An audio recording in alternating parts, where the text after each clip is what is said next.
fiquei pensando, vendo a sessão, que tem uma coisa que liga os filmes, que é talvez uma dimensão cartográfica, assim, né? Os filmes todos mapeiam alguns espaços nas relações, sejam espirituais, sejam identitárias ou afetivas, né? Ou pela memória, pela identidade, pelo trabalho, pela relação com o capital. Eu queria um pouco que vocês talvez começassem falando como é que vocês chegaram nesses espaços e nas pessoas que habitam esses espaços. No caso desse filme, os locais são os locais, assim, os relatos são relatos autobiográficos, e os locais são os locais onde realmente aconteceram aqueles relatos. E meu interesse de trazer esses relatos e voltar aos lugares foi muito de uma coisa que é muito particular da pegação gay, que há uma certa subversão desses espaços públicos, sejam banheiros públicos, cinemas, bibliotecas, parques. E no meu caso, eram locais muito particulares, e interessante que voltar a esses lugares, 30 e poucos anos depois, trouxe também a diferença, a mudança que havia na cidade do que eu estava relatando para a imagem. Tipo, os cinemas não eram mais cinemas, as locadoras não eram mais locadoras. Enfim, toda essa mudança, eu acho que foi uma outra camada que trouxe também, né? Como foi para vocês o momento de decidir, vamos capturar essa história, vamos fazer um documentário dessa história, dessa mulher, da Última das Minas? No mais, eu acho que como vocês abordam a solidão é muito feliz, porque, para mim, condiz muito com como ela lida com isso, porque, ao mesmo tempo, é tranquilo. Eu acho que assim, a Casa das Minas ela é uma casa muito tradicional, que foi fundada por uma rainha africana, que foi vendida como escrava. E é uma casa em que a tradição ela é mantida rigorosamente até o fim.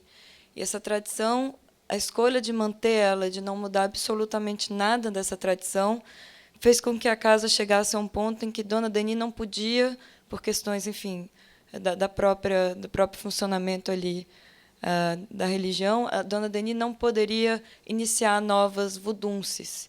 Então, ela já sabia que com ela, não só, enfim, ela morreria, mas vários segredos e o culto dos vooduns na Casa das Minas morreria. E essa relação dela com a casa, que você fala, né, da relação de solidão, era uma coisa muito presente, assim, sempre quando a gente conversava com ela, era uma coisa que ela trazia muito, e ela se emocionou muito vendo essas imagens, né? A gente vê só um trecho desse plano, mas ela se emociona muito, e ela repetia muito, assim, elas foram todas embora e eu estou sozinha nessa casa.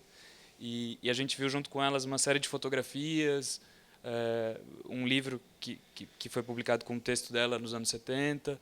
Então era uma coisa muito presente e forte, assim, foi muito emocionante para a gente, né? A gente sabe que é difícil conseguir transmitir isso no filme, mas realmente foi uma experiência muito forte. Como eu cheguei em Tatuoca, foi acampando. Eu pesquisava lugares legais para conhecer e tal, e aí eu fui acampar lá, e era uma vila de pescadores. E aí eu fiquei meio que encantada pelo lugar, e encantada pela aquela comunidade que vivia meio que de subsistência e tal. E eu sempre fui meio romântica. E tá isso até no filme, né? Esse romantismo aí de a gente tentar encontrar outras formas de viver nesse mundo. Se vocês têm alguma ideia de estratégias de resistência a esse processo de expulsão das pessoas de baixa renda dos locais? Eu acho que...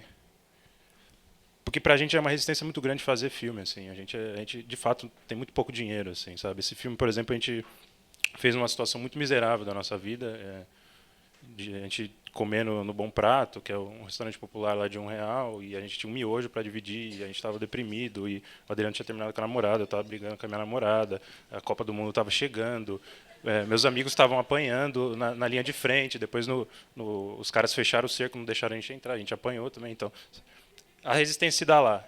Isso não está no filme aqui. O que está no filme é uma espécie de um outro registro, pelo menos uma tentativa de não ser oportunista.